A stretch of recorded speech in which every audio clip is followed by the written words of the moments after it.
अस्सलाम वालेकुम दोस्तों, आज मैं आपके लिए बकरा ईद से रिलेटेड बहुत ही इन्फॉर्मेटिव वीडियो लेकर आई हूँ। कुर्बानी का गोश्त जब भी हम फ्रीज़ करते हैं तो जब भी हम उसे फ्रीज़र से निकालते हैं तो जमा हुआ गोश्त इतना ज़्यादा हार्ड हो जाता है कि खोलने में कई घंटे लग जाते हैं। तो आज आप लोगों की आसानी के लिए मैंने ये वीडियो बनाई है। अगर आपके घर भी अचानक से मेहमान आ जाते हैं तो आप झटपट से फ़ौरन गोश्त फ्रीज़र से निकालेंगे। सिर्फ़ 1 से 2 मिनट का छोटा सा ये काम कर लें। तो चलिए हम देख लेते हैं कि आखिरकार वो ऐसा कौन सा तरीका है जिसे यूज़ करते हुए हम झटपट से फ़ौरन गोश्त को हम पिघला सकते हैं, जमे हुए गोश्त को। इसके लिए एक बड़े साइज़ का बॉल लिया। यहाँ पर एक सॉस पैन में मैंने हस्ब ज़रूरत पानी रख दिया था। मेरे पास आधा किलो गोश्त है।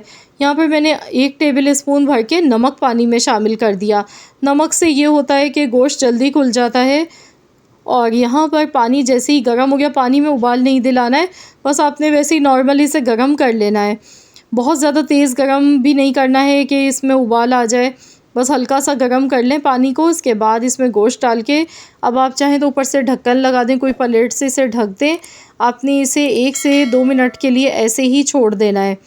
तो इस तरह से आप इसे रखा रहने दें। इससे ये होगा कि गोश्त बहुत तेज़ी के साथ इसमें जो भी बर्फ़ होती है, जमा हुआ गोश्त होता है, ये फ़ौरन से पिघल जाता है। नमक डालने की वजह से, दूसरा गर्म पानी की वजह से बहुत तेज़ी के साथ जमा हुआ गोश्त खुल जाता है। तो यहाँ पर आप देख सकते हैं टोटल 1 से 2 मिनट ही हुए हैं मुझे रखे हुए, तो मैं आपको दिखा गई हूँ। ये देखिए गोश्त आसानी से खुल गया है। ये देखें जमा हुआ गोश्त, ये देखिए आसानी से खुल गया है। ये देखें बोटियाँ सब अलहदा हो गई हैं।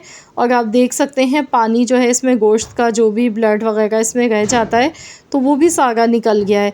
तो अब हमने गोश्त को अच्छी तरह से वॉश कर लेना है। तो देखिए कितना बेस्ट तरीका मैंने आप लोगों के साथ शेयर किया है। सिर्फ 2 मिनट में आप गोश्त को इस तरीके से जितना भी सख्त जमा हुआ फ्रीज़र का गोश्त है तो आप बआसानी से इस तरीके से पिघला सकते हैं।